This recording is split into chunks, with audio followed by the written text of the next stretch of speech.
বর্তমান আমেরিকার রাজধানীর নাম কি? Washington DC. জাপানের রাজধানীর নাম কি? টোকিও।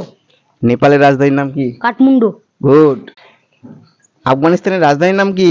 কাবুল। নিউজিল্যান্ডের রাজধানীর নাম কি? উইলিংটন। স্পষ্ট করে বলো। উইলিংটন। বাহ, খুব সুন্দর হয়েছে, উইলিংটন, ঠিক বলেছো। বাংলাদেশের রাজধানীর নাম কি? ঢাকা। পাকিস্তানের রাজধানীর নাম কি? ইসলামাবাদ। বাহ, খুব সুন্দর হয়েছে। রাশিয়ার রাজধানীর নাম কি? মস্কো। ইতালির রাজধানীর নাম কি? রোম। আরেকবার বলো। রোম। হ্যাঁ, রোম। ঠিক আছে, খুব সুন্দর, সবাই অ্যান্সার দিয়েছো। আর ছিল আমাদের বর্তমান রাজধানীর নাম। তো সবাই খুব সুন্দর উত্তর দিয়েছে। এই যে স্টুডেন্টগুলো আমার, পরবর্তী ভিডিও রাজধানী এবং অন্যান্য ভিডিওর জন্য অবশ্যই চোখ রাখবেন দাদাভাই টিউটর সেন্টারে। ততক্ষণে সবাই ভালো থাকবো, টাটা।